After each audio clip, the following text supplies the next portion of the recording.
Meine Mom gibt mir immer die allerbesten Ratschläge, was Dating und Männer angeht. Und Wenn du auch nur ganz leicht das Gefühl hast, dass ein Mann kein Interesse an dir hat, dann hat ist es er. auch so. Also, Schatz, bevor wir uns kennengelernt haben, was dachtest du?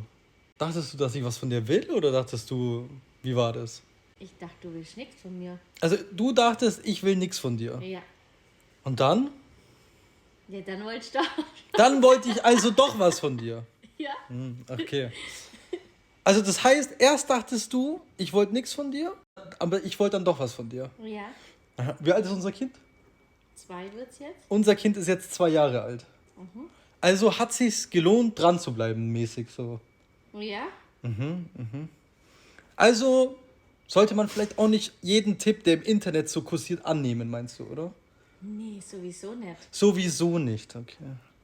Also das ist ja der letzte Scheißrat, den ich in meinem Leben gehört habe, wirklich. Eigenen. Eigenen Glückesschmied, richtig. Irgendwie so. Later.